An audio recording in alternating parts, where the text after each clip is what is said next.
Berarti intinya akan terjadi pengurangan manusia secara besar-besaran, Mas.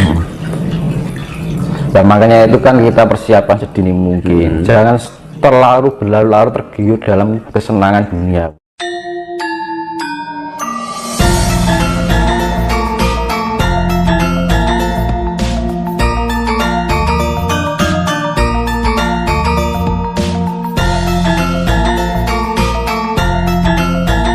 Tapi kan di Jawa kan masih beruntung kan gitu. Karena apa? Di Jawa termasuk Nusantara itu termasuk daerah yang berkelimpahan air kan.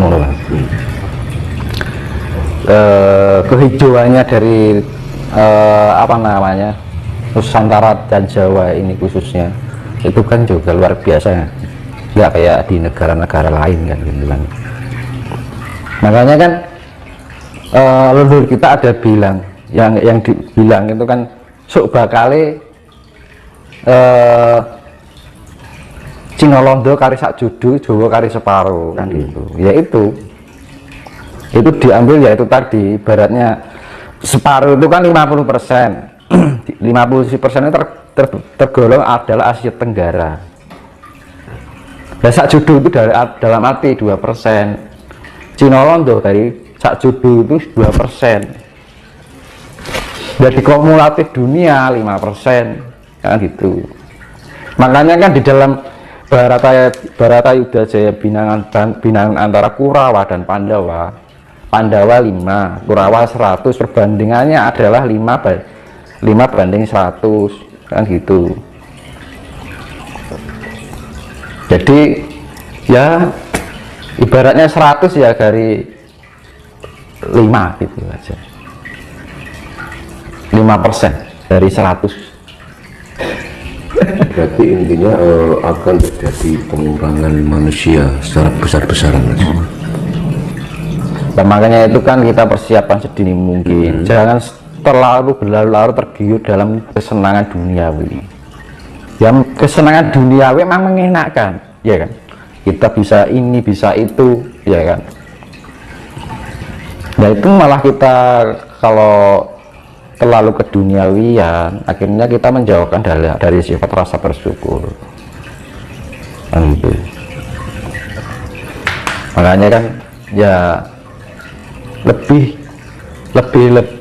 kita mengenal diri kita sendiri, karena zaman sekarang itu krisis identitas diri. Akhirnya apa? Krisis kemanusiaan, ya kan? Wong dosa karepe dhewe nggak peduli yang itu akanlah merugikan apa buat orang lain atau enggak, yang penting untung. Nah, sekarang agak gitu, lurut gue dan ngono, ya kan? Ibaratnya wong Jawa iki wis akeh sifating jangan mau menungso kang umbar angkara murka, mung butuh nuruti karep, ya kan? Mung butuh nuruti karep, ya kan? Jadi wis memberikan sifat yang meninggalkan rosis jati ini. Rosis jati ini sudah meninggalkan jati dirinya. Jati dirinya sebenarnya adalah Tuhan itu sendiri yang ada di dalam diri kita. Makanya ketika kita menemukan jati diri kita, maka kita akan menemukan Tuhan yang ada di dalam diri kita, ya kan? Identitas diri kita adalah Tuhan sebenarnya. Makanya kan di dalam sesi jenar yo engson kang jumeneng ana, ya Gusti engkang jumeneng ana ning jiwa ragaku. Makanya diarani orang Jawa bilang manunggaling kawulan Gusti. Itu sebenarnya itu Tuhan itu ada di dalam diri kita kan. Tapi kita rasakan keberadaan Tuhan. Nah, gitu. Dengan cara apa? Kita mengenal jati diri kita sendiri. Bahwa jati diri kita sendiri adalah sifat Tuhan. Tapi sekarang orang sudah tidak mengenal jati dirinya. Karena apa? Sudah terbelenggu oleh kenikmatan dunia, ya kan? Makanya usake sifat yang jamu kan seneng ngumbar angkara murka, padha ninggalake rasa sejatine kan ngono. Mung butuh nuruti karep. Kalau orang Jawa bilang kayak gitu. Hanya butuh untuk mengumbar karsa itu. Akhirnya apa? Karsa itu mendunia, ya kan? Dan Jawa ini sebenarnya menuntut untuk mengenal jati diri. Karena apa? Bangsa ini terlalu larut lama ketergantungan dengan negara lain, ya kan? Alat transportasi impor, ya kan? Alat komunikasi impor, ajaran impor, apa yang nggak diimpor kan gitu.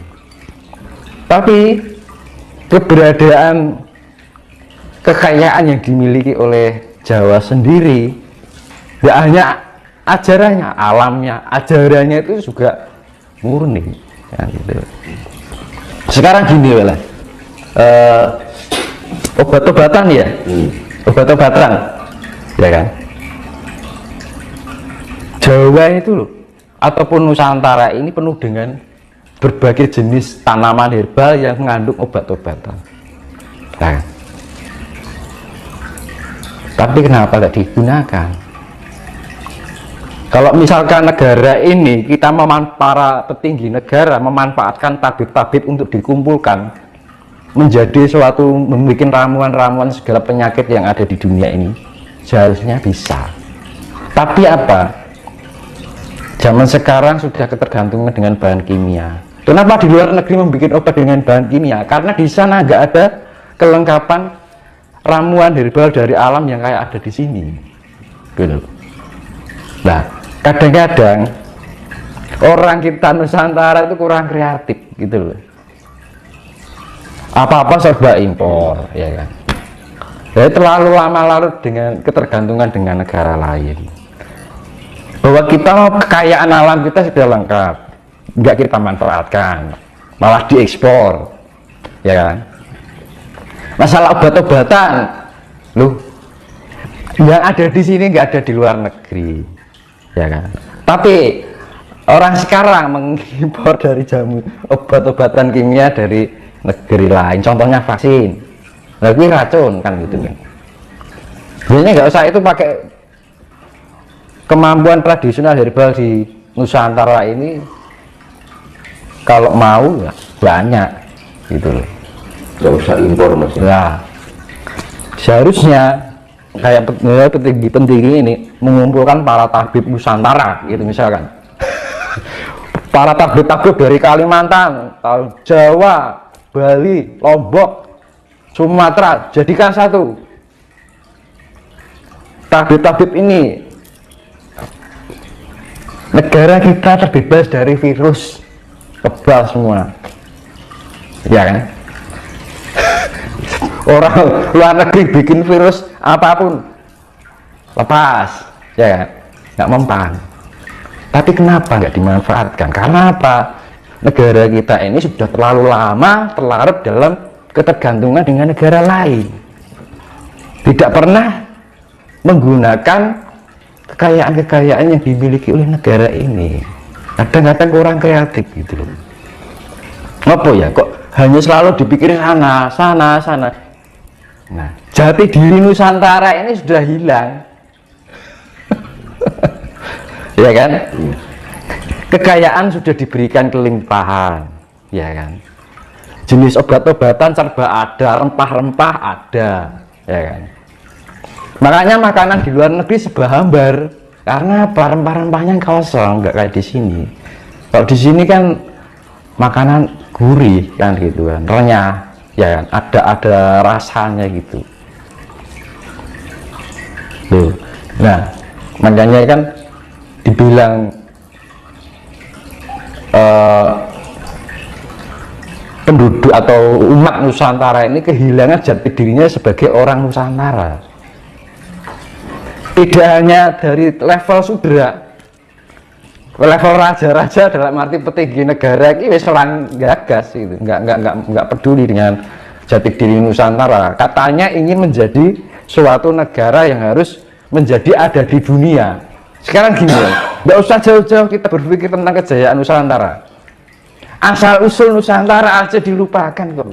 Nggak usah asal usul diri aja loh, nggak tahu gimana akan memperbesar Nusantara. Kan sepele, nggak usah kita terlalu berpikir jauh. Karena apa? Kriteria Nusantara yang sebenarnya ketika manusianya itu mengenal jati dirinya, begitu juga mengenal jati diri Nusantara berbagai